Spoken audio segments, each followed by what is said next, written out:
Hey, I'm Leon Vynehall. Welcome along to Studio Digest with Resident Advisor and Reverb.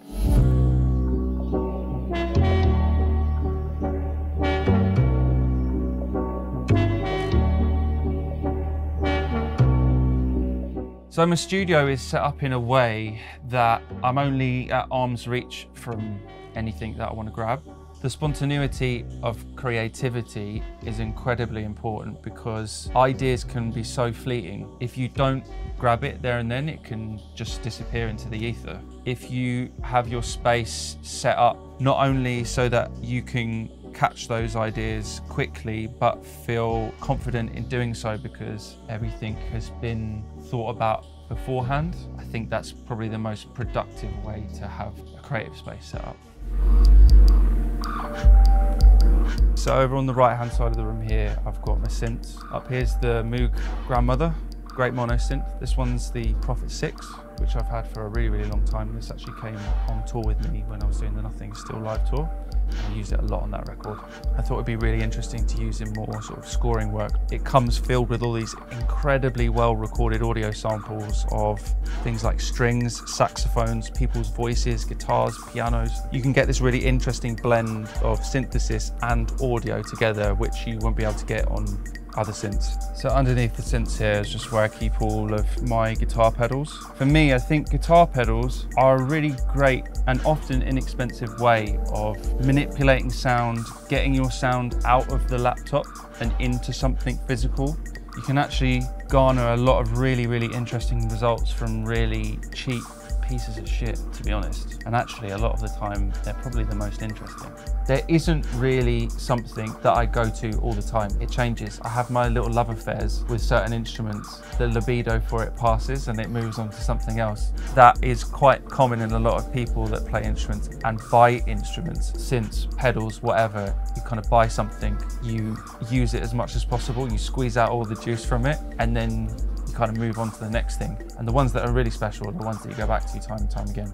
I buy things because I know that they sound good. That's all that I really give a shit about. And it just so happens that there are a lot of things from that era of the 70s or the 80s that are built incredibly well and sound really good. And mashing the modern with the vintage can just take you to places that you perhaps might not have thought of, and especially that you can't emulate in the box for the most part. So in this rack here, we've got rack mount synths. This Motu unit here sends MIDI from the computer into here and then also off into these synths. The bottom half is all effects units. We've got MXR flanger, which was Prince's favorite flanger. So on the top of this is my Korg Stage Echo, and it's probably the most delicate thing I've got. It's full of history, it sounds great. I've connected it up here to this high pass filter, which is basically a replica of the delay filter that King Tubby used to use. It sounds awesome, and if you can hear, it's like a stepped knob, which if you're an audio nerd, you know that's really nice. So this is obviously the heart of the studio, if there is one. I have this small MIDI keyboard here, which I use essentially just to cycle through presets or drum sounds. A lot of the time when I'm programming drums or thinking up of ideas, rather than sitting and clicking in the piano roll of Logic, I'll go over to the synth station and I'll end up playing them there. And I do that because I don't like to be in front of a screen when I'm listening to sounds. I feel like I'm getting distracted. The monitors I use are called KRK 9000Bs. My best friend and longtime collaborator Ben Bapty, these were his. He's an amazing mix engineer and he learnt under Tom Elmhurst. If you have listened to Amy Winehouse or Adele or Frank Ocean, mixed all of that stuff. These were Tom's speakers and he passed them to Ben. I kind of became the custodian of them to look after them. So there's a lot of history that's run through these. They just sound amazing. They sound really good. Having a heritage or a memory connected to a piece of equipment or whatever you have in the studio. Like I have a lot of pictures up, like my grandfather's there. I have pieces of art. Even the sofa that I sit on in the studio I've had for over 10 years. There's comfort in seeing those things in your room that you feel safe and it's like your space. You are comfortable enough to feel vulnerable and do loads of shit ideas and, you know, throw spaghetti at the wall and see what happens. And those sort of like little comfort things allows you to feel almost cocooned off from the world, like you're creating your own little world. This is sort of like the main hub of the studio. I have a lot of things in here sort of hardwired so that if I'm sat there and I'm thinking, I want to run this bit of audio through a guitar pedal, or I need to plug this mic in, things are already hard rooted, and I've got it basically set up in Logic so everything's labeled, so I can just click and go, that goes to there and then comes back in through here. It's really, really handy if you've got lots of equipment. When I got my first publishing tool back in 2016, there were two things I did with my money. The first thing I did was paid off a lot of my parents' debts, and then the second thing I did is I bought this. It's basically 4 microphone preamps here, all with different transistors on each ones. It looks amazing. And every time people come into the studio, they sort of point at these big knobs and ask me what they are. Over on this side of the room, I've got a couple of drum machines and the modular setup. This one here is a Vermona DRM Mark II. And then here is my modular. I try not to buy too much, because as anyone that buys modular equipment knows, that it's a rabbit hole that you can go down, and an expensive one too. An unnecessarily expensive one, I'd say. This is my piano. I've had this for just over 10 years. I really love this. There's a lot of history in it for me.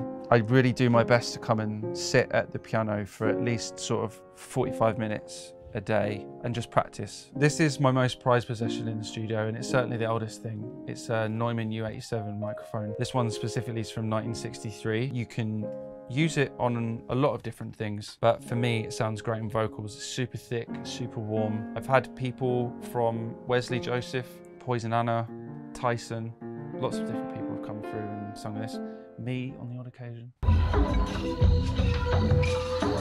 So this is the newest addition to the studio. I picked this up the other day on Reverb, and this is called the Echo Chord Super 76. Usually a tape echo works by sound coming into the machine, the sound going onto the tape, and it passing either one or a number of tape heads. This one works with a slider. So instead of setting the number of tape heads that you want, this one has one slider, one tape head, and you can move it around. Kind of like another instrument that you can play.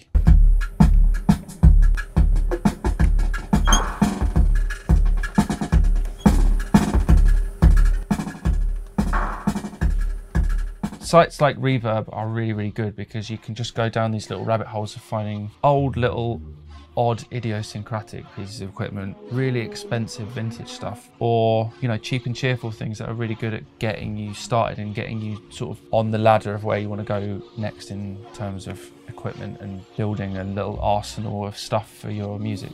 I would start off really simple and buy a little synth.